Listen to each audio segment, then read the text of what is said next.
I think we so often keep ourselves from getting to share what we have and getting to make a difference in somebody else's life because somehow we feel like what we have to give has to be more. When we just give what we have, it's always more than enough, but it's hard to trust that in ourselves sometimes. And I think especially when something is new, especially when something has come from a place where it's been a deep challenge in the past, it's maybe even harder to do it, but you did it.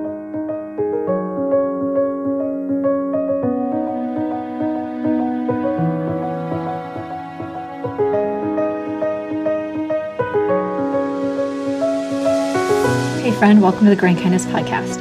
I'm your host, Deanna Kitchen, founder of the Growing Kindness Movement. This is a place where we grow together, learning to root our lives in kindness, connection, and community. If you've ever wished the world felt a little softer, a little more neighborly, or if you're craving stories that remind you that goodness still grows, you're in the right place. Together with our guests, we'll share stories of generosity and community, proof that even the smallest acts of kindness, from growing and giving cut flowers to everyday acts of care, can change lives and connect us in powerful ways. I'm so glad you're here. Let's get started.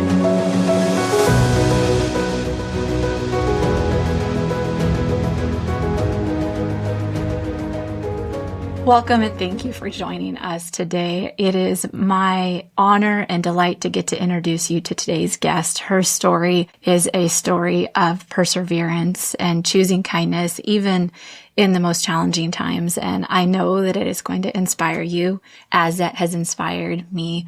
Ganjana, welcome and thank you. Thank you. Thank you. We have talked about the honor and joy to get to do this together. And here we are finally.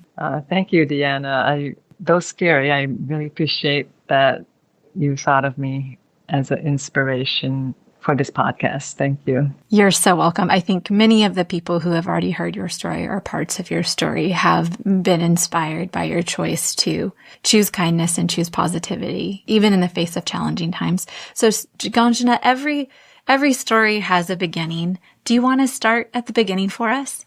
How much time do you have? We are so excited to hear it all. Well, the people from members of Growing Kindness that know me, they know about some of my challenges about anxiety and how hard it is to be with people, interact. But I think it just showed up at birth because I was born 2 months early as a twin. And the doctor said, I'm not going to make it. And then, being in the incubator for a couple months, they said, okay, she might make it, but she won't thrive. And without knowing language, my heart believed that. So I'm like, okay, I'm never going to thrive. I would barely make it if I do at all. I always struggled because when you're in the neonatal care and all the lights, the beeps, the noise, I'm very sensitive to noise and lights. That's why I always wear a hat because like this light now, artificial light, I'm fine with sunlight and I'm great with sunlight. So this is my protective gear. I can't have these harsh, even though it's like 60 watt, it still hurts me. And I'm just always like stressed about, well, how much light is there going to be? How much noise is there going to be? How many people are there going to be? And I could not really show up to what I wanted, like going into the grocery stores, like I'm a mess. And I couldn't do normal things, a lot of the time. But somehow I kept going. And so I was born in America. And then at age 6, just my mom and my twin and I moved to Thailand because my dad's Thai. That was like, I didn't know the language. And, even though I finished first grade here, I had to go back to kindergarten. And so we were taller, we're like way different. We didn't speak the language. They laughed at us and it was just hard. Somehow just being dumped into the school environment. Okay, we got the language, and my family on my dad's side, they're rice farmers. If you eat Thai rice, Thai jasmine rice, think of my family because they might have grown it. So every school summer break, from April to whatever for 3 months, we would be shipped on overnight train to go to the village and they don't speak Thai, so they speak Lao. So I'm like, what is this other language I have to figure out? And there was no electricity, no running water. Kitchen was outdoors. To cook anything, you had to light a little tiny charcoal thing to cook anything. And I'm like, it was just like very strange to have that experience. I used to feel like, oh, this is kind of like a hardship, right? Over time, I didn't realize how much I would appreciate that I had culture, I had immersion into, like mom and dad were busy, so they just put us on an overnight train, the two of us, 7 years old. We just go overnight to, like it was an overnight train, so it was far, right on the border there. But we had free range. We just were kids and we would just take a bus to the river. Like there was no supervision of any kind, and it was really great actually that we got that experience. And I loved seeing my cousins in the rice fields with the water buffalo, and it's like, do you want to ride a water buffalo? I'm like, sure. And water buffaloes are huge, and my legs dangled on the side, it's like bigger than a horse, right? Anyway. I think it's really, your story is so dynamic from the very first days of your life. And there's so much, I think, that we are our stories. And so it all weaves together to make us who we are today. I don't remember growing up in America for 6 years. I don't really remember that. So just being dumped into this new country, new language, 2 new languages. And I'm like, whoa, this is weird. We went, to a Thai school, and Thailand is a Buddhism country, right? So we had to learn meditation, like I think starting first grade, we just learned to meditate, be mindful, and be caring of elders. So like if you go on a bus and you see someone that either, they're like, oh, this is kind of hard standing on the bus, holding the rail, right? And it's usually standing room only. So the younger people would give up their seat for an elder. That's a given. And that kind of instilled in me as something you just know to do, right? I think my mom was like the kindest person. And I just learned by observation, I was a horrible student. It was just like so hard that they just like push you into like math and physics and all this stuff. And I'm like, I'm not interested in that. I'm not into that. And I was so shut down, I think, from trauma, from being born so early. I couldn't learn anything. So I'm like, I didn't completely fail, but I was really close to it.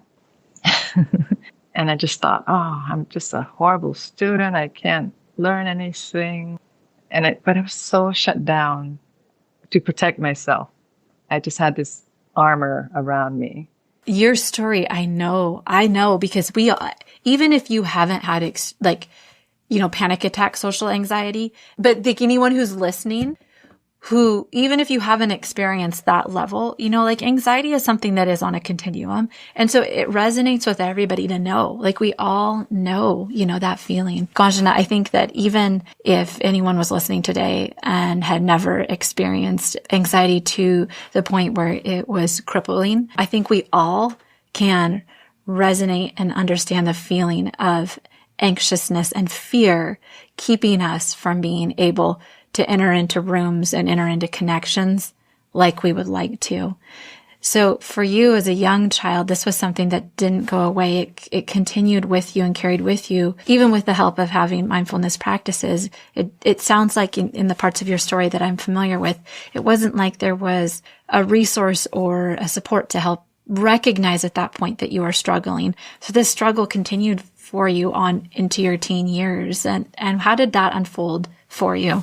for decades after my teen years. I'm not going to say how old I am. I'm just saying decades after my teen years. Sure, sure. So as you grew from a young child and were struggling with school and struggling to know how to feel safe in the environments that you were showing up with, that continued through and into your teen years. And then what was growing up for you as a teenager like, struggling with that? And what came next in that season for you? Okay, well, I have to say I never felt safe. Ever. Every day it was just like being scared, like so scared that I just don't know how I would get through a day. I think the moment as a teen that really was life-changing was my mom got sick. She had cancer and they misdiagnosed her. They said she had something else. And, we just like, okay, we keep going to school. We just keep going to school. Then she was in the hospital for a while, and she later told me that it was, I'm not going to say this word, but metastatic. Mm-hmm. And I'm like, oh, what is that? And she's like, well, I have to go to America to get treatment. Like, are we going with you? Or I have a couple months left of high school left before we graduate.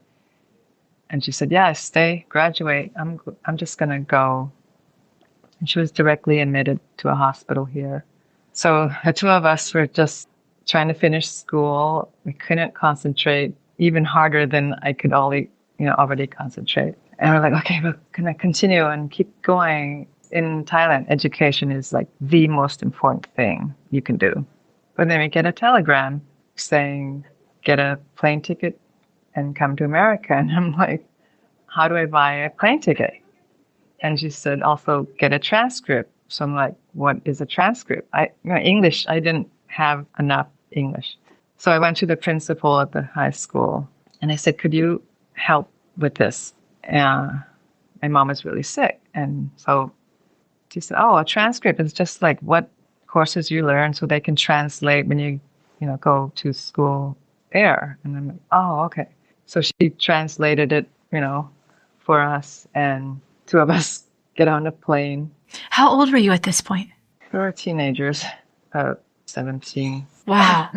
I can't even fathom navigating through not only, all your previous experience with anxiety, then couple with the experience of your mom being so ill, and then not having a parent with you. You guys were on your own. You put yourselves on a plane, traveled across the ocean, and came to the U.S. I don't even remember. I just blank it all out and dissociate. I'm easily just dissociate all that stuff.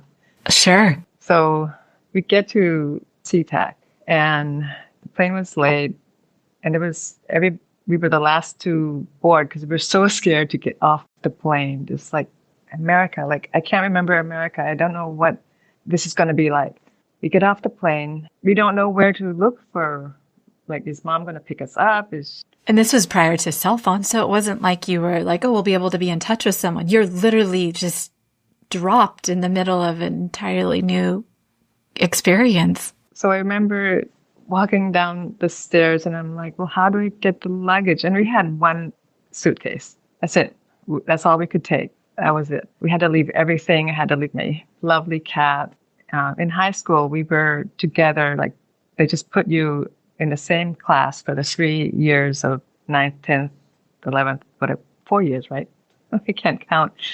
They held a circle around us to say goodbye. Everybody was crying. And I'm like, how am I going to leave you? And I just couldn't imagine leaving my group of friends. So anyway, we walked down the stairs and they have this whatever shuttle to go get baggage claim. I didn't know what baggage claim meant. And at the far, far corner, I see a woman in a wheelchair. So my sister and I was like, could that be her? Because she lost half her body weight. I did not recognize, she didn't have any hair. And I'm like, is that her? And I was afraid. We went up, to see, was that her? It was her. But I didn't recognize her. She was just so skinny. And I was afraid if I hugged her, I would break her. So I held her hand. And she was staying on a couch at her friends that used to work in Thailand with her. They didn't know where to host us, right? The woman's friend said, well, I have an extra bedroom, and it was the same apartment building. And I never seen a washing machine in my life. So one time, like, she said, can you do the laundry? And I'm like, no, we do it by hand, right? We just have a big old bin, and we just wash by hand. And she said, can you do laundry? I'm like, well, how do you do it? I don't see anything. We go down to the basement. There's washing machines. So we go down to the basement. We're like, okay, this is a box. You close it, and then it gets done. And that's all these buttons. I didn't know anything. And then the manager came down and said, who are you staying with? So I told the name, and he said, are you one of those refugees? And we were like, yeah, no. And I'm like, no. And so we scurried back up, left the laundry, down there. We were just shaking, like scared. Like in America, it was so weird because you can turn on the faucet, there's hot water coming out of it. Like, you can drink the water from the tap. You don't have to boil it first. It was just so weird. You can turn a knob on the wall and there's heat come out. When we got here, it was like 62 degrees. We were huddled together. We were so cold. We didn't know about this knob on the wall. You can make it warm in the room. It was so weird. Anyway, and a month later, she died. Oh, Ganjana. In America, they'd say like a rug was pulled out from under you. It wasn't just a rug pulled out from under you. My hearts were shredded and ripped out and then stomped on. Just completely like, oh, now what? Like, how am I going to go on without her? I could not imagine how I would go on. Having a twin is a great thing because you go through it together. And I was very fortunate, to have a twin. And so her friend that we were staying with, after a while, because we were so broken, she said for us to move out because she was afraid that she would come home to 2 dead bodies. She was worried that we were going to kill ourselves. So by then, I think 18, we had to figure out how to rent an apartment.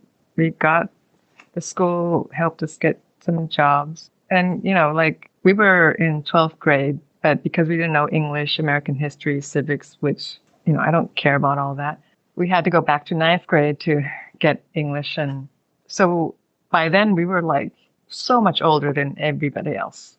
What we learned was that in America, school is so easy. We graduated top 2%. And I was like, Mom, I really, really wish I can show you my report card. I did it. I'm actually okay, I wasn't this horrible student. But anyway, so it was a struggle after that for so many years of trying to figure out everything, life, then I met super kindest woman, Holly, that She just took us under her wings because she saw these 2 broken kids. We weren't eating. We just lived on coffee. She's a great cook. So she's like, every weekend we would go over to her place and she would cook meals and show us what real food, here in America is like, not just coffee. She's an artist. So she's like, here's paper and, just start drawing or whatever. And I'm like, paper, if I don't do well, then I would waste the paper. And she said, I have plenty of paper. But in Thailand, it's so precious, the paper. So, you write this tiny, tiny script to save paper, right? And she said, no, I have plenty. Just draw, doodle, whatever. So now I'm an artist, and my twin's a great artist too. And over time, I learned to cook. According to my neighbors and friends, I make better Thai food than restaurants. So, hey, what a full circle moment. So, yeah, I would love to skip forward just a little bit in your story. So Holly came into your life, and you finally had this person who was nurturing you and supporting you. Did you find that you were able to move through the grief that you were experiencing and the anxiety and settle in? No, not settle in. I mean, your new culture, new language. What happened next? She keeps reminding me that I had good times But see, I just held on to the hard times. I could not remember the good times. And slowly I'm remembering good times. Okay, the art, and getting good meals and, that kind of thing. But we just saw her on the weekend and we would stay overnight one night and then go back to our apartment. Because my brokenness, the therapist group or whatever the agency was, they wanted to like lock me up, send me away. And Holly said, how is that going to help at all? So Holly said, no, we will find a place to live together. And I thought, okay, how am I going to do that? But we figured it out. We found a place together.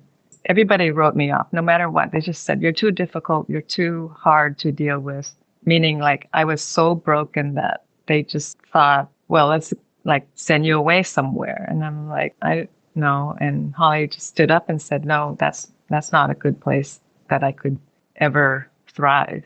Then to move on was that after a while, apartment building got sold and they raised the rent, like, I can't remember, $600. And we couldn't afford it. So her friend, and was my friend too, he said, well, I have, 13 acres. It's a farm, nothing growing except, he had a walnut, like 100 walnut trees and fruit trees and stuff. Why don't you move there to get an RV or something?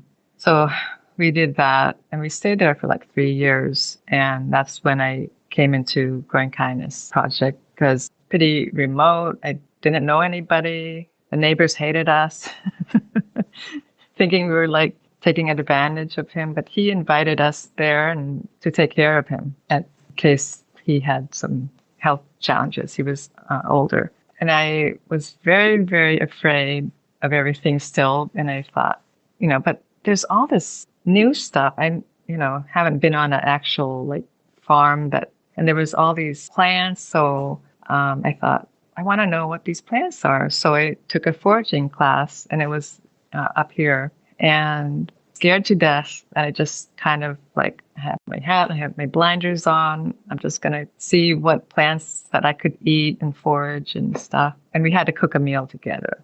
I was at a huge chopping block and we were chopping dandelion roots to make dandelion coffee for the meal.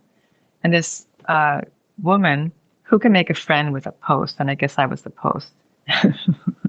So we were sharing the cutting board and she just chit-chatted and I just felt, oh, nice. I actually could converse with someone, She's my best friend now, and now we share a wall in the apartment building. And it's just a beautiful connection. So then after that, I thought, oh, community. I think I want to connect with people maybe. I got a little bit braver.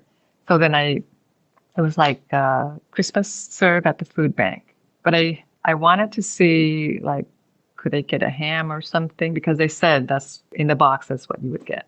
And I haven't had ham in how many years. So I signed up to receive food, but I didn't want to just get, I wanted to give. So I volunteered at the Christmas soup and I called them. I said, I need to be like way hidden somewhere. Just put me whatever I can do in the back. So I did that. The husband of the owner, which you know her, right? Because that's where you did the holiday cheer, all the little 700 bouquets? Yeah. I'll share if anyone's, this part of the story is new for anybody. So every year for the last, I believe we're going into 7 or 8 years, as a part of our Growing Kindness mission, we have delivered, I think that year was like 500 arrangements so that any person coming to the food bank to receive food as a support, especially during the holiday season, would also receive this little bit of beauty and reminder that they deserved the beauty of the holiday season as well. We delivered these arrangements so that they could be gifted to each of the guests at the food bank who were there to receive resources. So that kind of brings us to where, your path crossed with Growing Kindness. After, putting all the shopping carts away and putting everything back. So I was the last person to receive food that day. And they said, don't forget to get your holiday cheer. And I'm like, what do you mean holiday cheer? He said, over there, So I looked at him and I just started crying. Like I was, hoping to get some food, but I wasn't expecting to get this, just a cheer, like it just blew my mind that someone would arrange all of this to bring kindness to the world. I was crying and I just started asking people working there, and I said, who did this? I have to find them. I have to know who they are. The first person didn't know, and then the second person said growing kindness, and I'm like, well, what's that? So I don't even remember how I found you, but I'm like, I'm going to find you. Like right away, I'm like, I have to know you. I have to thank you, and I'm going to join. I don't know how to grow plants, flowers. I didn't know it was about flowers because it was, in the winter. I'm like, I'm going to do this. I don't know how. I have no idea how. And I just like, okay, I'm going to do this. The landowner said, you have this whole area. You could just grow stuff. He tried growing, like vegetables. It didn't work. And I thought, well, if it didn't work for him, how am I going to do it?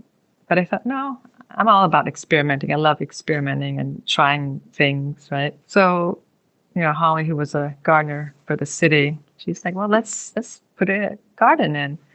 And I think you gifted some dahlia tubers. And that was my first flower that I ever grew. And then I added onions and garlic and 100 garlics I planted that year.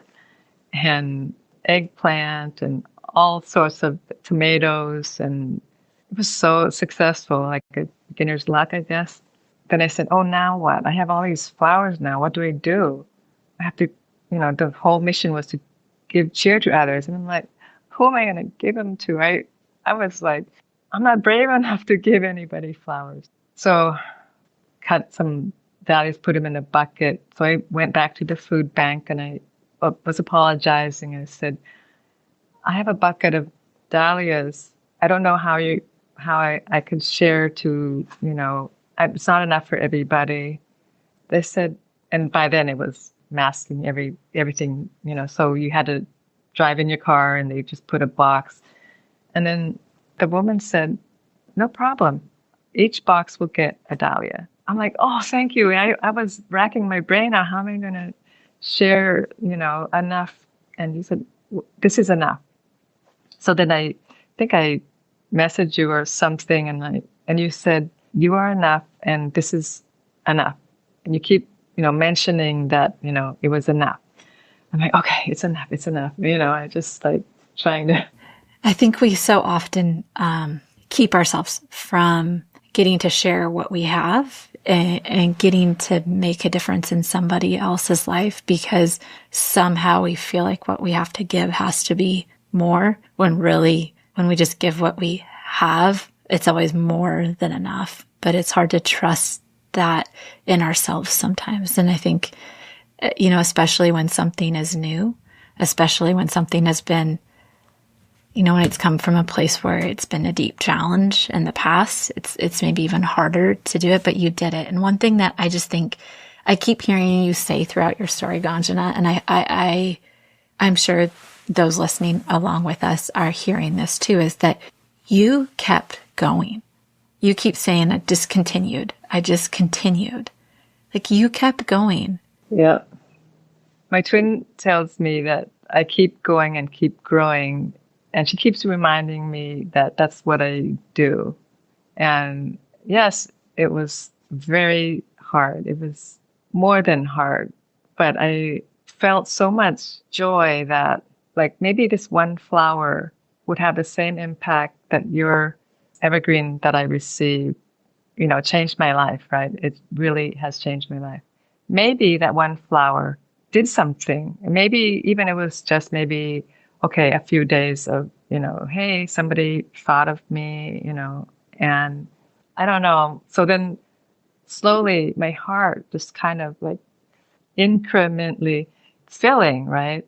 Then I thought, hey, well, I have vegetables, so we're gifting vegetables too, not just flowers. Then I just went back to like, what would my mom do? And one time, I can't remember, like, what was that song? We Are the World or something. So she bought 2 cassettes. And I said, Mom, why did you buy 2 cassettes? And she said, because I want you to give the second one to someone. I'm like, oh, wow, okay. And we didn't have much, a single mom with raising 2 kids.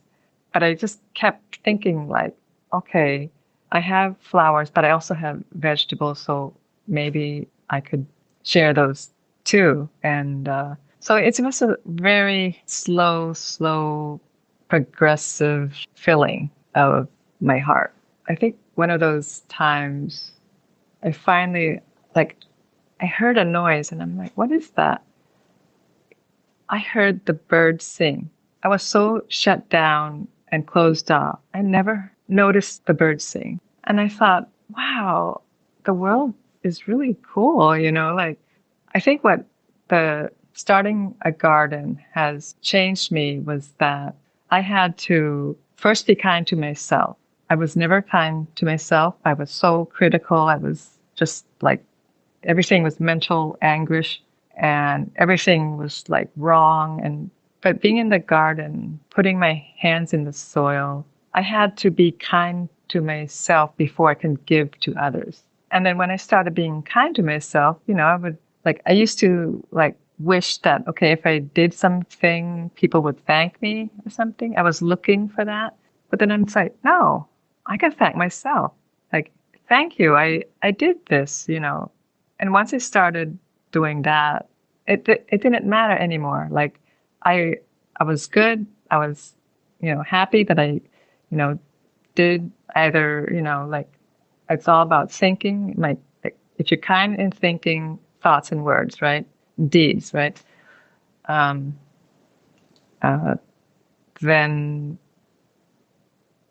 and being kind to yourself and be gentle and have grace. Like, okay, I'm going to fail at this, but hey, I'm experimenting. So what if I fail? It doesn't have to work out. I'm just trying, just keep trying. That's what I was taught by starting a garden from, connecting with you.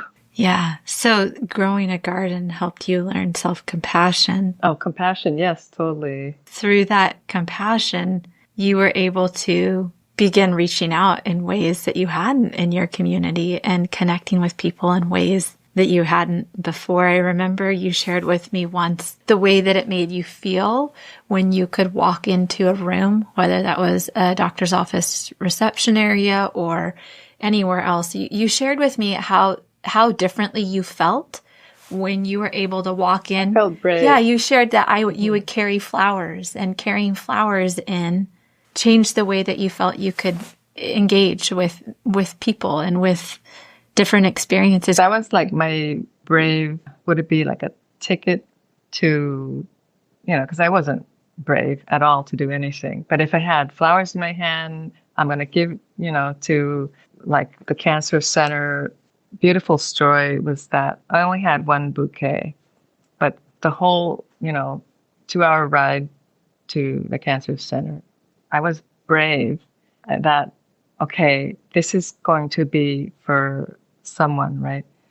And I gave it to the friendly receptionist that I connected with. And I said, where should I put these flowers? I put it on where they check in so that when you walk in, you can see. Toward the end of the week, flowers were going out there. But this woman, after her appointment, she was crying. So the receptionist plucked out the best dahlia, still, not completely shriveled yet, and handed it to her and said, there's a kind woman that gifted this for everybody, and I want you to have this. Well, she cried even more. So, but she was hopefully happy tears that she received that flower. And it was just 1 flower that was still, not completely dead yet in the bouquet. And I bet you if we bumped into that woman and asked her today about a time that someone was kind to her, she would share about the experience of receiving that flower. Yeah. But I just was so proud of the receptionist for doing that. Mm-hmm. I think when we experience kindness, that's our response, is to share that kindness. And so she had the opportunity to experience kindness in your giving to her. And then that inspired her to give to someone else in need. And I think that that's the really beautiful thing about stepping out bravely, like as we're seeing in your story over and over, and being willing to try and to continue, that we can trust that when we share just even a little bit of kindness, even if it's just a moment, even if it's just a word, even if it's just a single bloom that may not, be on its best days any longer, even that has the capacity to encourage someone and change their day, or like you said, or even change their life. And the beautiful thing is we don't know how far those ripples keep going. We don't know if that one maybe went out and shared a bloom with somebody else after that. And it just, all it takes is one person being willing to be brave, as we've seen in your story, to share what they have. And I love too that you remind us so beautifully, Ganjana, that our kindness and compassion isn't just for others. It has to be for ourselves too. When we speak to ourselves in the same way that we would speak to others, it changes us. And then we can reach out and pour out from that and share with others. And I think that's a beautiful reminder to us all today. If you could speak directly to someone listening who is maybe feeling that feeling of things being too hard, too big, feeling like maybe they feel like too small to be able to make a difference, what would you tell that person today? I felt too small. I felt all of those things through this hard thing that we didn't have an apartment to live anymore. I did not know that landing on a farm would just be whatever. But I think connecting with nature, and I believe in harmony. So I strive to be in harmony. So if you go on a walk and you see a tree that you like, well, maybe go say hi to the tree every day. Or it doesn't have to be every day. Maybe hug the tree a little bit.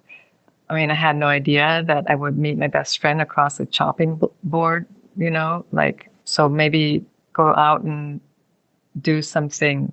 It's too easy to say, find your passion. I had no passion. I had none. I didn't know what my passion was. Like I said, I love experimenting. So I experimented cooking and I experimented in the garden. I found passion in making my own medicine, botanical medicine, tinctures and stuff. Little by little, that has just kind of held me. And I had to give myself permission. If it didn't work out, I didn't get frustrated I'm not going to do that again.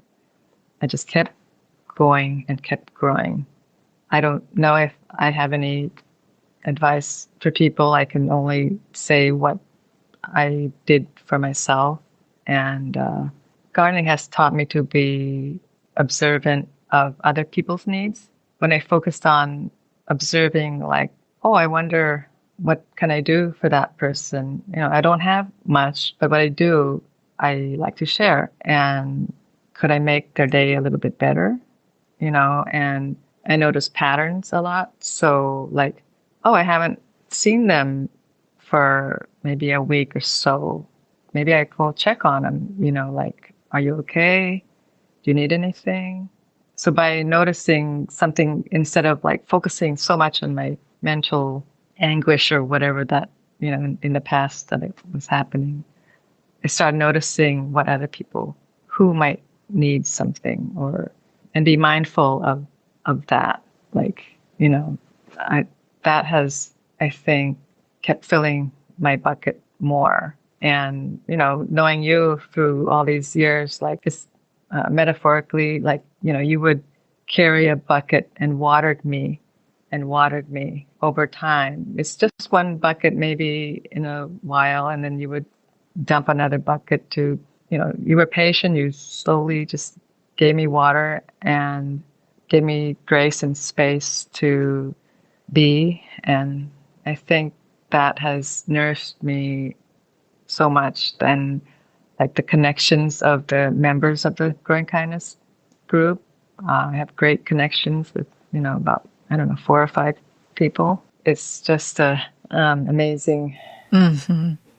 I think that there's a beautiful metaphor that the garden teaches us to notice needs. And that helps us to look around at the needs of others. And like you said, sometimes we just can pour out just a little bit at a time. And I think that's excellent advice for someone who may be feeling like, I don't even know where to begin. And we begin with noticing and then taking small steps. However tiny they may be, they're always enough to encourage another. Ganjana, you came to gardening and growing your own garden later in life.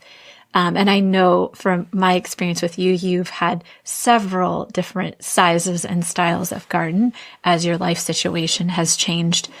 What would you say to someone who's listening today and maybe has never grown a garden, but maybe is inspired to begin? I think if you don't have a space to garden, then maybe a neighbor could give you like a little square of, puts a few flowers, or if vegetables are your thing, just do that. But if you don't know what to do, well, then just try a house plant. Try 1 or 2, things, and then you learn a lot by trying and experimenting.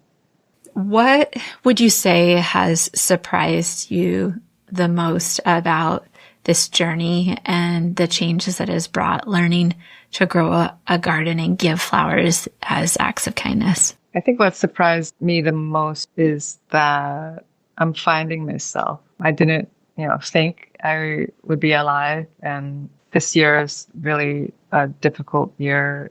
My mom died at the age I am now, and I've been ill for 14 months. So every day I just have to okay, am I going to live through another day? Am I going to live through another day? And I said, okay, I'm just going to focus on today. And what surprised me since starting the gardening stuff was I'm learning so much more about myself than, all those years of therapy. I could teach those people some stuff, they exploring different interests. I'm doing all these things. And then that was most surprising, was that I could be comfortable in myself and that I could connect with other people. And I wouldn't have had that, I think, without the Growing Kindness Project or starting, a garden. I'm so thankful that it's such a reminder to me, we wouldn't have known, the group of team members who put those arrangements together for the holiday cheer, arrangements to the food bank. Some of us were able to be there and directly hand them out and did get to have conversations and see people, but you don't always know how much one single act of kindness is going to change somebody. And to your story, Ganjana, is such a reminder to us that even one thing that we do today, even if it may feel seemingly small to us, we don't know how great the impact could be on another. And it's such a reminder. It reminds me and it calls me to action that every day we have opportunity to reach out to others in ways that could potentially change the course of another person's life just by a moment of kindness. Well, Ganjana, this has been an absolute honor to get to be with you today and get to hear your story through all the years, through all of the sorrow and challenges, to hear how you've continued and hear how growing and giving has changed your life. I love what you just mentioned, that we don't know how even a hello or even the smallest act of kindness could brighten someone's day. I love to end our conversation together with one question for you, and that is, what is a time that someone shared a small act of kindness with you that you still carry with you in your heart today? Well, I think one of the first act of kindness that I have received that I remember, so when we were moving to Thailand, and, there was no take a flight and then you have a 2-hour layover and then you go to the next flight. This was a complicated 3-day, like you take a plane, we went to Amsterdam to be able to connect 2 days later to get to Thailand.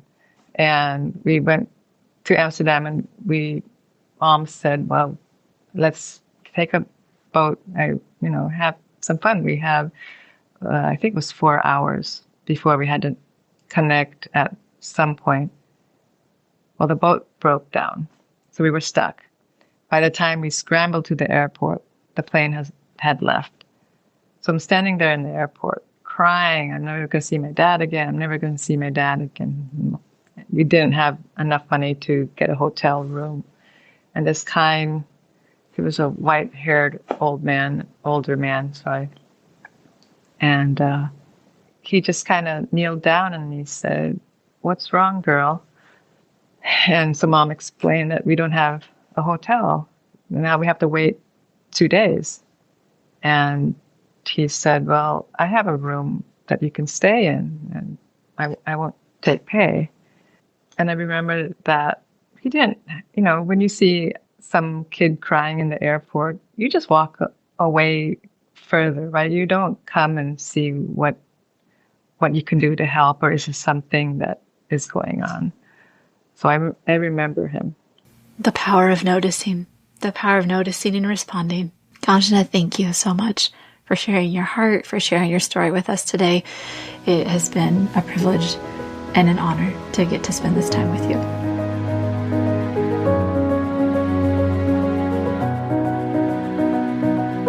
Thank you so much for listening to the Growing Kindness podcast. It means the world that you take the time to be here. Every time you show up, every time you listen in, community grows. If today's episode encouraged you, there are a few simple ways to keep growing kindness with us. First, you can join the team. When you become a Growing Kindness gardener, you link arms with like-minded, like-hearted people from all around the world who believe that small acts of kindness really do make a big difference. As a gardener, you'll receive access to resources, inspiration, and connection to help you grow and give flowers as acts of kindness in your corner of the world. It's free to join. Another way to get involved is to become a donor.